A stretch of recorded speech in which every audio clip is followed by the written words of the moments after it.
Hey everyone, and welcome to the Parrot Bros channel. Today we're going to be discussing why you should buy an Audi B8 S4 in 2020.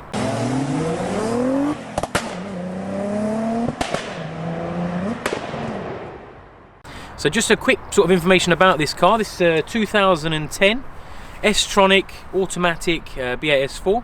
I've had it about a year now, so I've done probably about 6,000 or 7,000 miles in it. Really enjoyed it and thought, why not do a video about it? If you're new to the channel, if you have a look in our playlist, we've actually got a playlist specifically for the B8 platform, which will cover the S4, S5. And what we've done is we've done some handling modifications and some bits and bobs to the car already. I'll put a link up in the description here. If you just tap that, that'll take you to the playlist. And if you've enjoyed the video, or if you enjoy the video, don't forget to subscribe and give us a thumbs up. It's greatly appreciated. Now let's get stuck into it. So I've owned this car for a year. Before this I had a B5 S4 manual saloon, which I loved. However, there was a few issues with it. I had it in a garage and I like to keep it clean because it was getting old, and it was in a nice condition and whatnot. I found that I didn't use it very much, and every time I did use it, it either needed something doing or something broke, or maintenance was really expensive because the parts are no longer available. And I thought, you know what, I'll buy something that I can use every day, which has sort of a balance of good use every day, not too loud, noisy and uncomfortable, but at the same time at the weekend, or if you wanted to take it on a track day, a road trip, etc., you've got the ability to do that. And I found this one. Now this is done, when I bought it, it had done 65,000 miles, full Audi history, and it ticked all the boxes. It had some 18-inch wheels rather than the 19s that you see on it now. But it was a good clean car, it was local, and it had everything I wanted. With these, now spec wise, this has got quite a low spec compared to most. Now there's a few main things that people look for on these. Obviously it depends whether you want manual or S-Tronic. There's a few things you can get, like drive select, which is the button which allows you to change the dampening and the steering, and I think it changes the way the pedal and the gearbox works as well. But it basically sort of tightens up. It's like DRC. Changes how the suspension handles, so you've got like comfort, sport, etc. This has not got that. This is just the normal shocks and springs, which you can then change should you want to lower it on coilovers, etc. The panoramic roof is another big one that people like. I've personally not gone for that, just because I've always not liked sunroofs because they tend to leak as they get older. And the other things you can change is like the seats.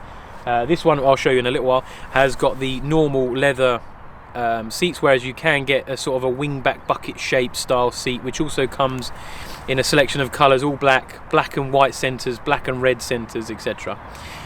Wheels wise, you tend to find there's either the 18s, which is what this came with, which is the sort of the stock wheels, the 19-inch peeler segments, which are on this now, or if you get a slightly newer one, the V-spokes or the rotors are quite popular options. So I'll just give you a quick walk around the car now.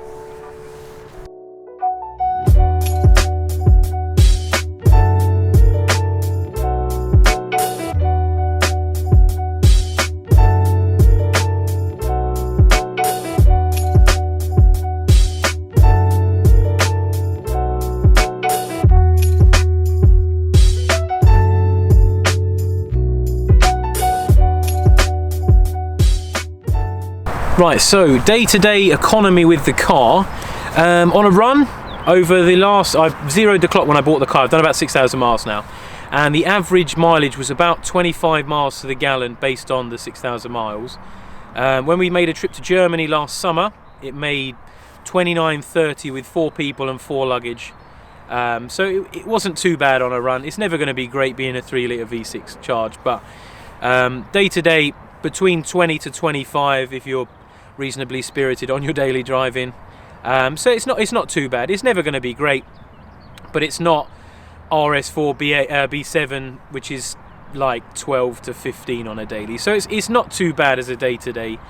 Comfort wise is brilliant. I mean, in drive it's a bit dull, like a 2-litre normally aspirated car.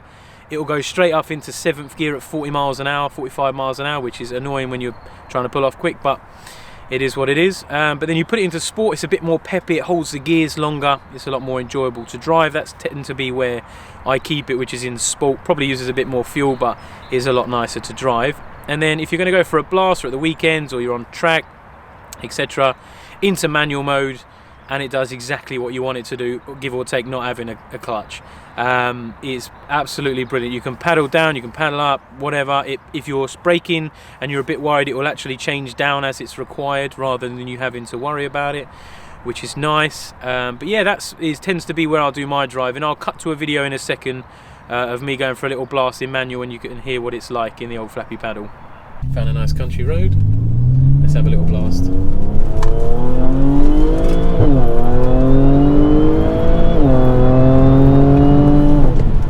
I tell you what, you never get tired of that. Never. It just lifts you off the seat. It's unbelievable. That's just in the 4th gear. Now you put it back into drive, it goes straight into 7th. Right, so I talked a little bit on modifications earlier about our playlist. Now, some of the things we've done to the car is we fitted 4-pot Brembo brakes, because the original single piston caliper brakes were a little bit all or nothing, and they weren't particularly great, especially if you're going to do some performance stuff on it. Now so the brakes have been upgraded from a single pot to a 4-pot Brembo caliper, which you just change the caliper and the pads. You don't actually change the disc or the braided line, or the line is all the same. They come off a Q5 or a Porsche Macan. I bought them brand new from Porsche. For a pair of calipers was less than £500. It's a nice little upgrade, especially when you can use the original disc if the disc's semi-new.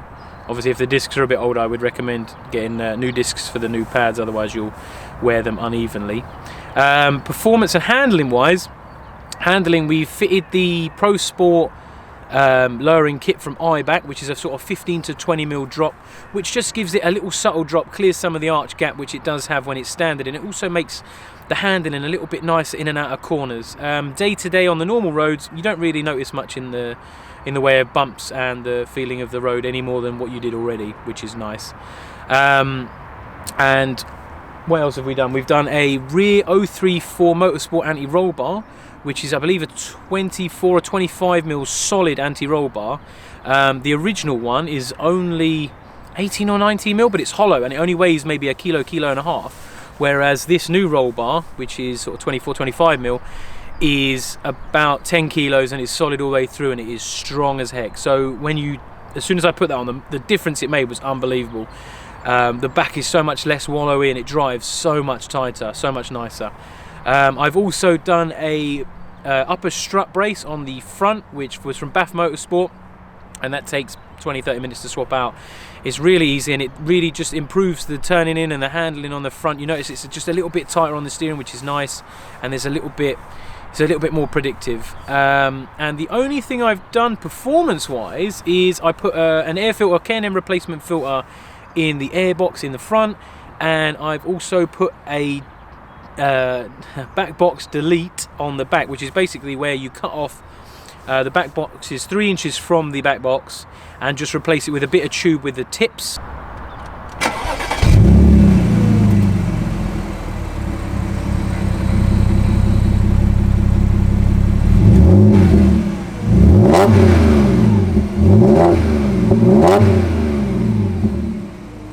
And that just gives you a little bit of noise without too much droning. I've had an exhaust system on it. Just after I bought a catback system, and I just found it drone, and it was loud, and when you're driving at 70 on cruise, it just drones in the background. I must have done probably 200 miles and I'd had enough. Took it off and was looking online for other options, and this come about. But obviously, if you look in the playlist, you'll see all the details about the back box today. I won't go into that too much. But yeah, so that is the mods. Now, I've had a stage 1 remap done on the car, which was done by CJ Mechanical. We did a rolling road first, just to check the car, the fuel and everything was correct, and it was running nice, and it made 346 horsepower. And then we did the map, which had an engine and gearbox map, which in the gearbox it does wonders. It makes the clamping force better, so you get slightly more torque in the gear delivery, etc., and it makes the gear changes slightly nicer. The engine just had a stage 1 map, and that made 409 horsepower and 374 foot-pounds of torque. They done 4 or 5 runs just to make sure that the map was perfect, and it drives head over heels so much better. It's so much more responsive. It's more peppy in all the gears. It just drives nicer. The delivery is amazing. And obviously being a supercharger, it's just so linear. It just pulls and pulls and pulls, and I'd love to get it down a quarter mile. It's definitely something I'm going to be doing this summer, because I'd love to see what it'll do, because it honestly, it just feels like one gear. It just pulls and pulls and keeps going. It's absolutely brilliant. Should you want to go to stage 2, there is a few options. MRC do a stage 2 package, which I believe is a drive-in, drive-out package, and all they'll do is they change one of the pulleys for the supercharger, which gives you a little bit more boost or PSI, and they'll do a couple of airbox mods and something else. I think it's about £1,500 to £2,000, and that'll see you in the high 400s, somewhere between 460 and 490 is what I've seen online based on that. So there is a massive tuning potential. I mean, you can get on these a stage 1 map from £400–500 upwards. So you've bought a car, spent £500 on it, and you've got over 400 horsepower. There's not many estate cars that you could do that to for the price. I mean, now in 2020, I had a quick look online before making this video, and you can pick these up from just over £10,000, which is unbelievable. For what you get for that money is just incredible. I mean, what can you get that's 420 horsepower for £10–11,000? There's so few cars that you have the comfort of an estate car, all the space, the drive quality is amazing, etc. To be over 400 horsepower for that money is well worth it. That's why I thought, well, make a video and just explain to you guys how great it is. It's right, we're in first. With the exhaust I've got, it still does the little DSG pops when you change, or the S-tronic pops when you change gear. Just wait for the traffic to go. I'll show you, see if you can hear it.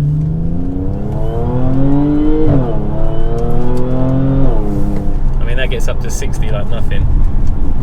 But yeah, it's just really good fun in the manual mode, and then if you want, you've got your kids in or you're taking your friends out, sport or auto, then you go back across straight up into 6th gear at 50 mile an hour, 7th gear at 50 mile an hour, just cruising, and yeah, it's just a nice ride. The only other thing I forgot to mention, guys, we'll also be doing a video follow-up shortly with like a buying guide, things to check, common faults, etc. So keep an eye out for that. If you are looking to buy one, we'll be dropping a video in a few weeks' time of all the sort of common faults, things to check, and spec options, etc. Hey guys, so just wanted to summarise, just wanted to thank you all for watching. I hope you've enjoyed this and found it helpful, or for some more information at least of what you've sort of been looking at and thinking about.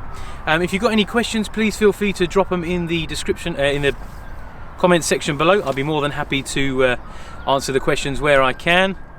But yeah, if you want to get yourself, honestly, an estate car or a saloon, sort of reasonably nice daily car, good for the weekend, etc., I couldn't recommend this more. I've thoroughly enjoyed it, and I've got no intention of selling it soon. Thanks for watching, guys. There's another videos from the Parrot Bros.